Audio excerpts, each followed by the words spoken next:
activamente presentes, es una epidemia en nuestra cultura. Cada vez más niños se van a dormir sin que su padre esté en casa. Antes de que la revolución industrial viniera, los padres permanecían en sus casas, trabajaban desde su casa, por lo tanto tenían la oportunidad de educar a sus hijos, inspirarles valores espirituales, transmitirles la fe, enseñarles oficios. El padre mismo es el que lo hacía. Nuestra sociedad evolucionó para bien de nosotros, por supuesto.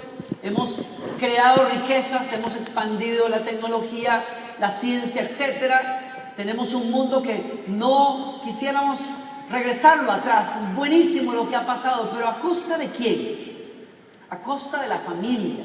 Por supuesto, nadie va a hablar en esos términos, porque nos conviene haber sacrificado a la familia en cierto sentido, sacando a los hombres de la casa y entregando la educación o a las mujeres o al gobierno o a instituciones que jamás podrían educar a nuestros hijos de una mejor manera,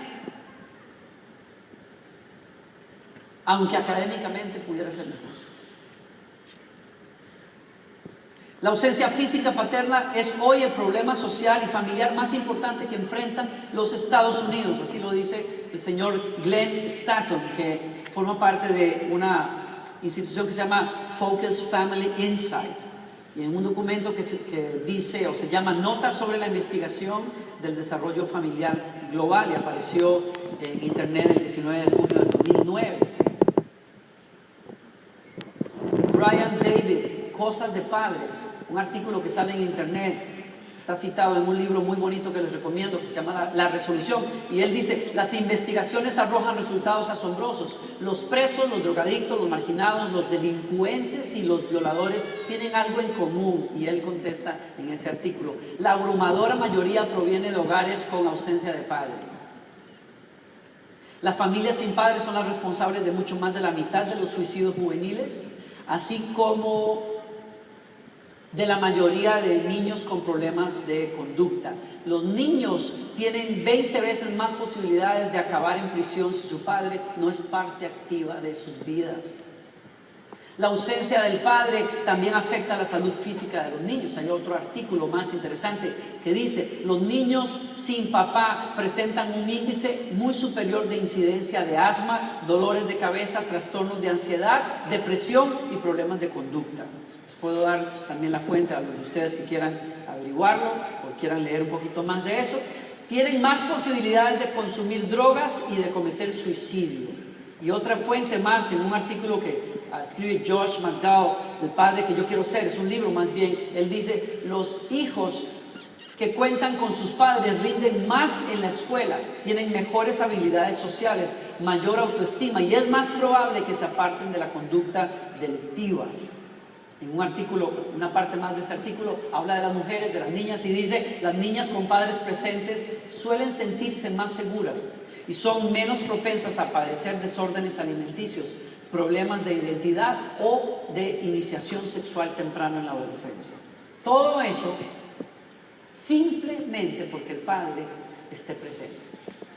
Simplemente porque el padre esté presente en el sentido de que no solamente duerma en su casa o coma en su casa, sino que se involucre en la vida de sus hijos, se involucra en la disciplina de sus hijos, se involucra en la aventura de la fe de sus hijos, les enseña valores, juega con ellos, ha puesto de lado ciertas cosas que distraen, ha puesto en perspectiva el trabajo, porque claro, si no hay trabajo, no hay comida. Y como dirían muchos padres, con toda la razón, mi hijo o a su esposa cuando reclama más tiempo: pues mi hija, si yo estuviera aquí metido en la casa, ¿quién come aquí?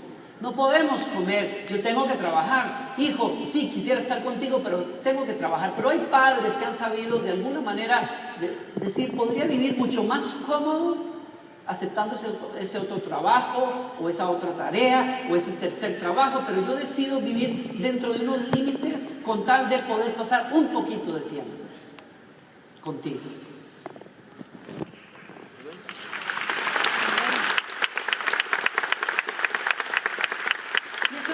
Y esa es la historia de Absalón. Finalmente, se las resumo rápidamente. David manda a traerlo, le da un beso, lo regresa a su casa, y ahí comienza una historia de horror, ¿Por qué? Porque Absalón arma un ejército. Es el hombre uno de los hombres mejor parecidos que hay en Israel, una melena impresionante, era de servir salió ganador no sé cuántos años en la revista People, de The Best Looking Guy, etcétera. Era un tipo con carisma, era un tipo con belleza física, era un tipo que era perfecto para ser líder y lo logró. Armó un ejército y levantó una rebelión contra su padre y lo forzó a levantar un ejército en contra de él hasta que lo encontraron y lo juzgaron. Ahora mira aquí la historia. David le dice al jefe de su ejército: cuando encuentren al joven Absalón, perdónenle la vida, tráiganlo a casa a salvo. Es la única instrucción que David les da y es la única instrucción que ellos no obedecen. Absalón queda enredado en las ramas de un árbol y los generales lo rodean, sacan sus espadas y lo atraviesan. Y así quedó el corazón de su padre. Las únicas palabras de David el día que Absalón murió fueron: mi hijo, mi hijo, mi hijo. ¿No sería eso lo que Absalón buscaba escuchar? ¿No sería eso que muchos deseamos escuchar lo que mató a Absalón? Ese deseo de que un padre le diga: tú eres mío, no hay nada que te pueda apartar de mi persona, tú eres mío, tú eres mío, tú me perteneces, tú eres el hijo de mi corazón. No importa lo que hagas, si sacas buenas notas o no sacas buenas notas, hay una sola cosa que siempre será igual: tú eres hijo mío.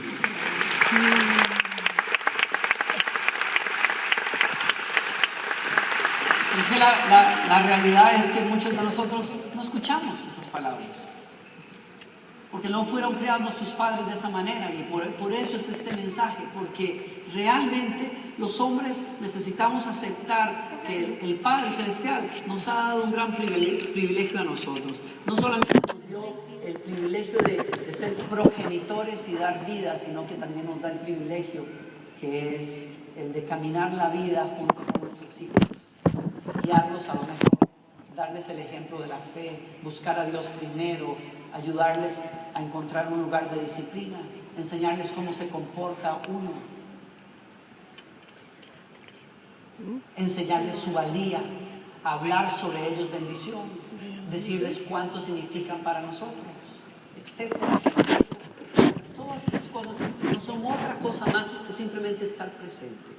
Una cosa es sentarse a la mesa a cenar y otra cosa es abrir el corazón con tus hijos.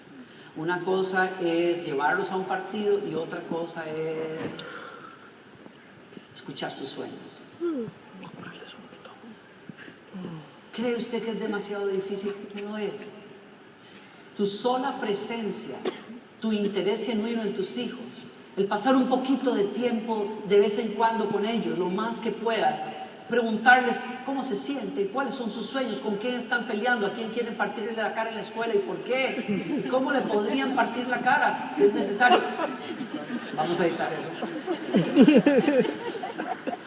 Lo quiera, no, una de las cosas que yo pienso mucho al respecto de criar a un hijo y a una hija como Victoria es cómo le vamos a hacer cuando yo tenga que enseñarle a defenderse, porque va a tener que defenderse.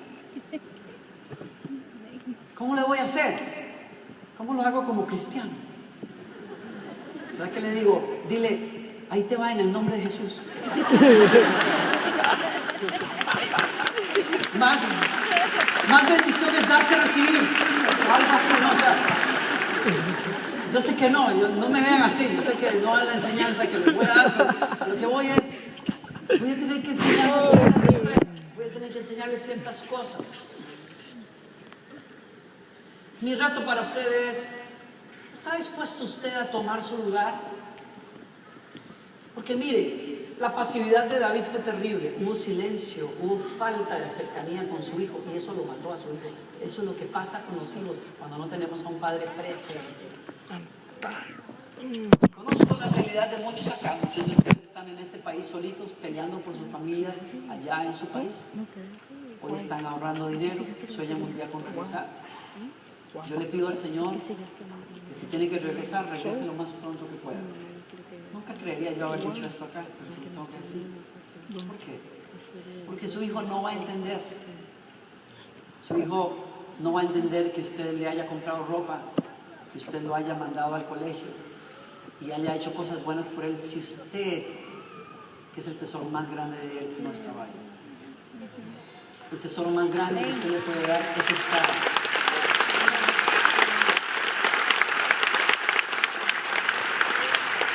Usted me dirá, pastor, usted no sabe lo que está diciendo. No, yo no conozco las circunstancias. Yo lo que le quiero decir es, no le estoy diciendo que se vaya mañana de regreso a su país. Yo lo que le estoy diciendo es, si estás aquí, hazte presente de alguna manera.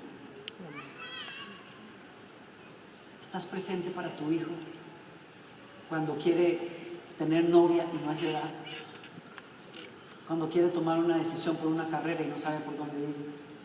Estás presente para tu hijo, para que alguien ore por él cuando se siente solo, cuando no entiende a Dios, necesita a alguien que le refleje cómo es Dios. Estás presente para tu hijo cuando comete un error y espera que el juicio final le llegue y necesita el rostro y el consejo y el abrazo de un padre que entiende cuando uno comete errores y sabe que hay que conducir a la persona por un mejor camino y se hace a través de la escucha y a través del diálogo. Estás aquí conmigo, estás presente para tus hijos. No hay nada que sustituya hablar, bendecir, orar, jugar, estar con ellos. El mensaje está aquí. Amén.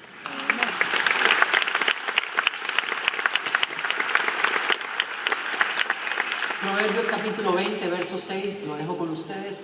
Muchos hombres proclaman su propia lealtad, pero un hombre digno de confianza, ¿quién lo hallará? Si usted ha sido cristiano mucho tiempo, usted sabrá que uno siempre habla de la mujer virtuosa de Proverbios y uno siempre dice, mujer virtuosa, ¿quién la hallará? Pero el libro de Proverbios también dice, y hombre de confianza, ¿dónde se encontrará? Porque escasea. Usted me dirá, pues no sé a quién le estás hablando, porque yo, ese tipo de padre, yo no lo conocí. Yo tampoco. Yo quisiera decirle a usted que fue así, pero no. Ahora, mi padre es una persona que cometió muchos errores. Falló en su lealtad hacia su esposa. Se dejó vencer por el fantasma del alcoholismo. Y finalmente se fue de la casa porque igual él no conocía otra cosa. Su madre murió cuando tenía 6 años, su padre se volvió a casar. La historia de su familia, su segunda familia, es algo que ni siquiera él se atreve a contar. No imagino qué cosas habrá vivido. Se crió en la calle. No sabía otra cosa. Y que se haya criado en la calle no significa que no fuera una persona sin formación, porque si usted se sentara a hablar con ese señor, usted se daría cuenta que es un señor que tiene formación. Da gusto hablar de muchos temas con él. Mucho más instruido que algunas personas que hoy han pasado por escuelas, colegios. Es un señor que se instruyó de alguna manera, pero se crió en la calle. Nunca tuvo la presencia